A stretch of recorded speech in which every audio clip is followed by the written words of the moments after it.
And the first thing I saw on my Twitter feed was that Triple H was announcing his official retirement from in-ring competition.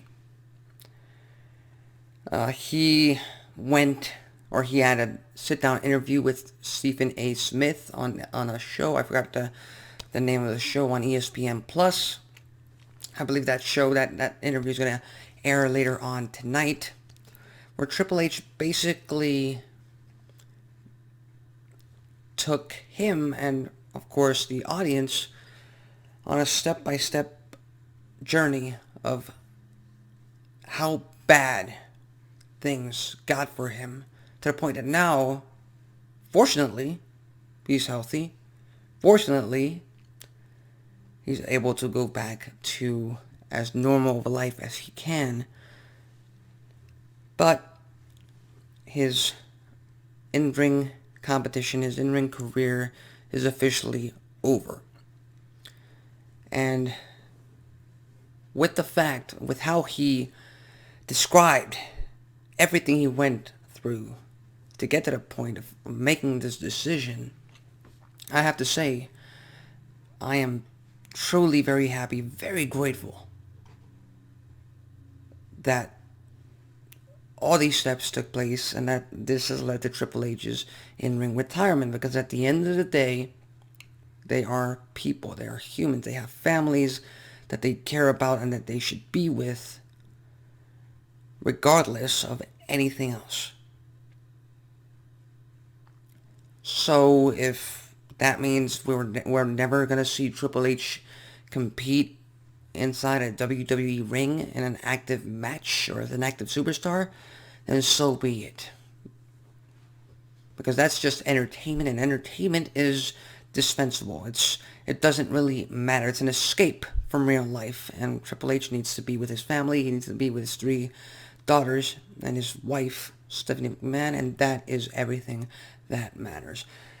But for the most part, fortunately, it seems, and the way he described it, Triple H last fall, it was described back then as a cardiac event that led to him having surgery.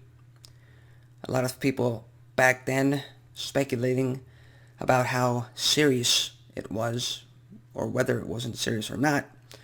Now we come to find that it was of the most serious category, because Paul Levesque informed Stephen A. Smith that he had heart failure, that as each day passed by, his heart just wasn't ejecting as much blood into his system as it should be. And I'm not going to get into the details. That's something that you're going to want to hear from him in this interview later on tonight. But it was caught on time, and Triple H went into surgery as soon as possible, and that obviously resulted in him surviving this cardiac event. And now he has to live with a defibrillator on his chest. And obviously he said that he doesn't want to make an appearance on live WWE TV anytime soon because of that. Which I'm hoping that changes, because after everything that's passed on, after just learning these events from Hunter Hearst Helmsley, from Paul Levesque,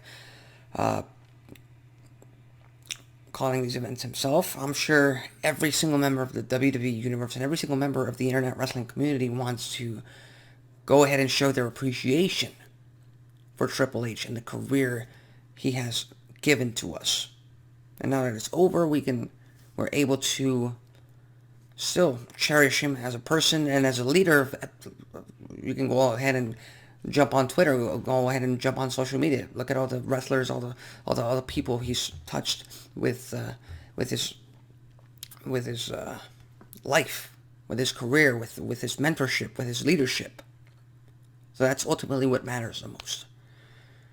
And his last televised match, I believe, was in mid-2019 against Randy Orton in Jeddah, Saudi Arabia. That is his last televised match, which, again, due to circumstances, there's no way you can change that anymore, and they shouldn't change that anymore if it's going to put him at risk. But to have your last match be against Randy Orton, I mean, that's a hell of a blessing, because he's one of the best, not just currently in the wrestling world to do it, but to ever do it, along with Triple H himself. So I'd be proud of that. And as far as the memories that Triple H has left us with, as far as an in-ring competition, again, he's only retiring. Again, sorry for the way I'm phrasing this. I'm not particularly experienced with how to phrase this, but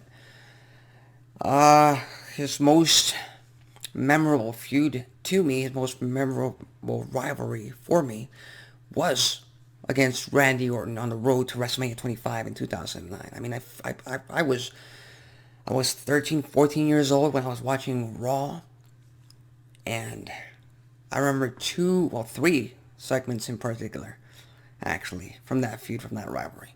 The first one that comes to mind is just Randy Orton handcuffing Triple H to a corner in the middle of the ring, and then RKOing Stephanie, and then sealing that with a kiss.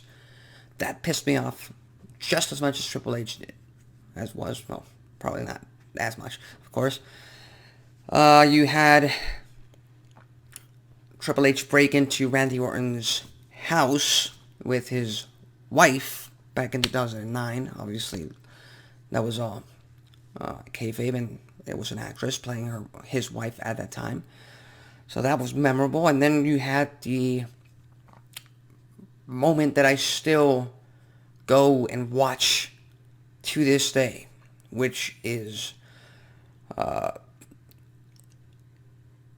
when you had Randy Orton and Cody Rhodes and Ted DiBiase legacy inside the ring. And just one by one, Triple H came out,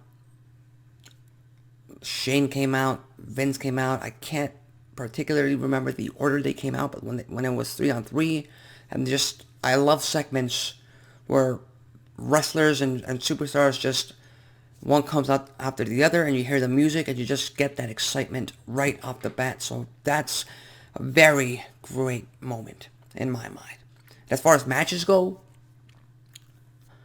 a lot of people are going to talk about Attitude Era matches, Ruthless Aggression Era matches that they watched live. But I was a little bit too young for that. I can obviously go on Peacock right now and watch those matches back right now, which I might do at the end of this broadcast. But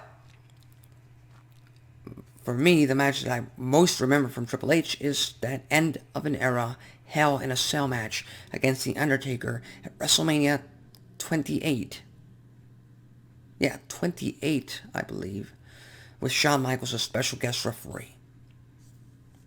Ups, downs.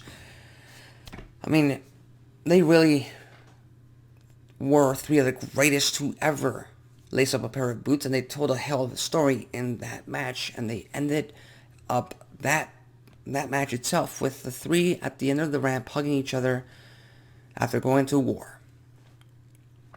But, those are just a few of the most recent memories, and just a few off the top of my head from Triple H's in-ring career. He's officially retired from in-ring competition.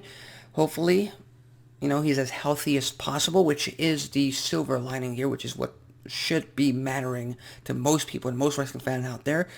So with that in mind, go ahead and leave in the comment section below your favorite Triple H moments, your favorite Triple H matches, and yeah, and also just leave down there if you're going to go back and watch a few of those yourself later on today. So go ahead and do that.